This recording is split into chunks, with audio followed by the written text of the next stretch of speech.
Farmers and ranchers make up less than 2% of the US population, yet they produce almost 90% of the food Americans eat.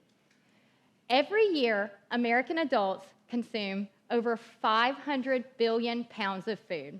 That's almost 1 ton of food per person. I want you to think about the enormous pressure that feeding the American public places on this small and dwindling population. Farming is one of the most dangerous and deadliest professions in the world. According to the Occupational Safety and Health Administration, farming is in the top 10 riskiest jobs in America, with a fatal injury rate of 21 deaths per 100,000 workers. Each year, 1/3 of our farmers experience an injury, and 3% are left with a permanent disability. Even more, many of our farmers have witnessed traumatic events, suffered through extreme weather, and taken huge financial risk. But farmers, like many others, have a constant expectation of resilience placed on them. They live in a culture that supports and celebrates people who overcome the odds and just keep going. Here, vulnerability and asking for help are seen as weaknesses.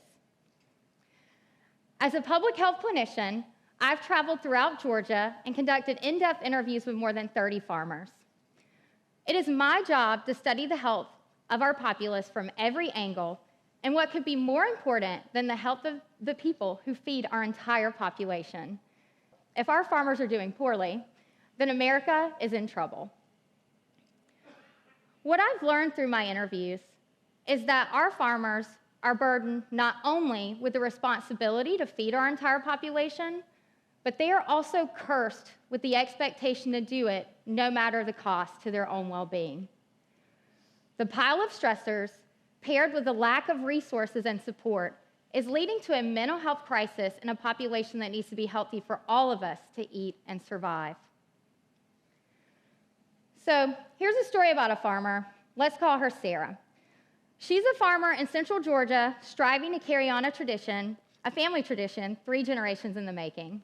In March of 2023, she lost nearly half of her yearly income in less than 24 hours due to an extreme weather event.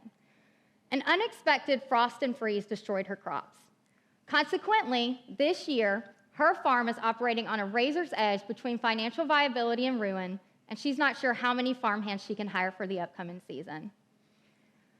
An unusually cold spring week for most of us turned into a disastrous situation for Sarah. But if generations before her could do it, so could she, right? The reality is, Sarah is faced with stressors completely out of her control and a perpetual expectation to find a way to make it work, which has long-term impacts on her mental health.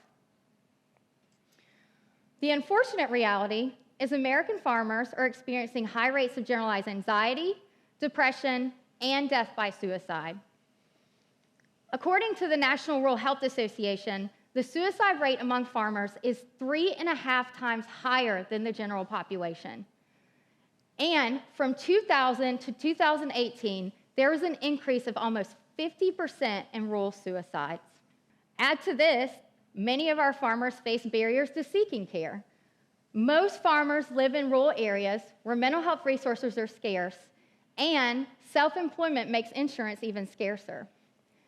Even if resources are available, asking for help for mental health is highly stigmatized by a community that prizes self-reliance and independence. We also have to wonder when our farmers would set aside time to talk to a mental health care professional, and would our doctors understand their unique circumstances?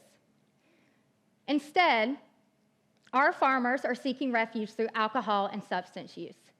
And with farmers and ranchers making up less than 2% of the US population, we cannot afford to lose them to addiction and despair. This incredibly small portion of our population is producing almost 90% of our food. With an estimated population increase of over 130 million in the next 25 years, it is estimated that farmers will have to produce 70% more food. That's the equivalent of adding 4 states the size of California. Add to this the persistent loss of viable farmland due to development.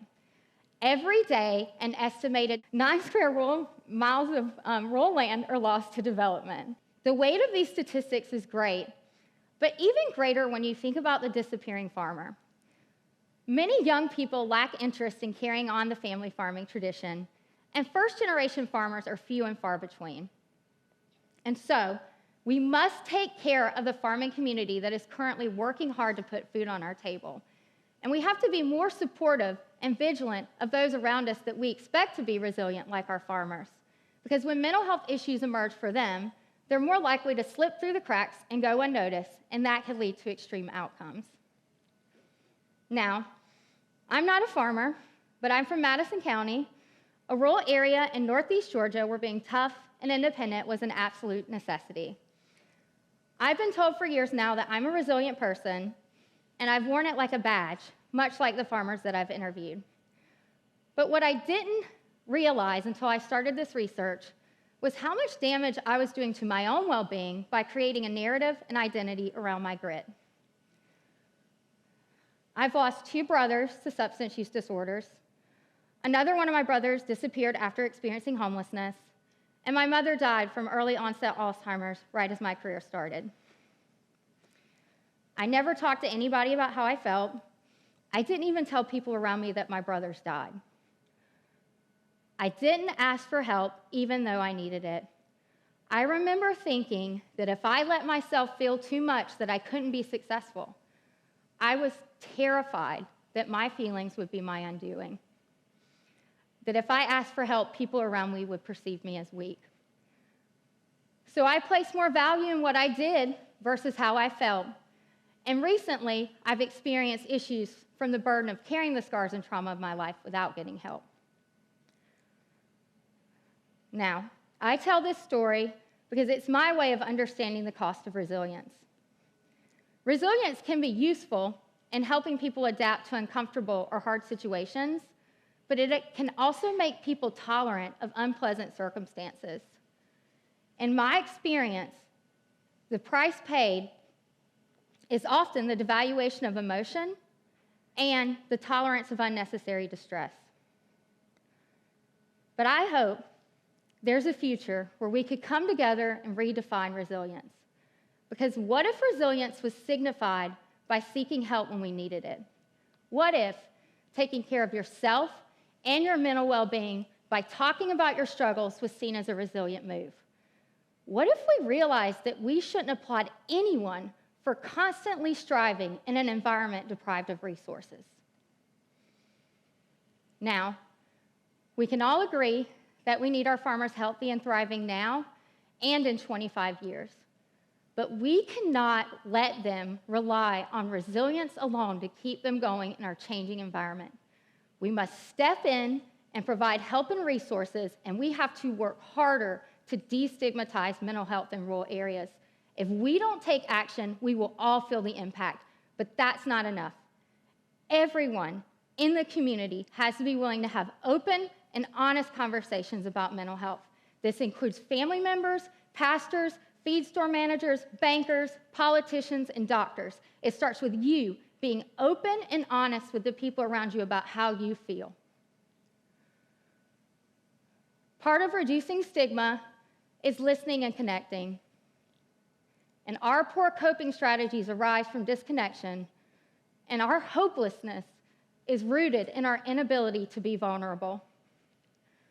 So the next time you sit down and break bread, I want you to think about the love a farmer put into growing what is on your plate, providing you with the opportunity to connect with those around you. And now it's time for us to build bridges and support those farmers who make those special moments happen for all of us. Thank you.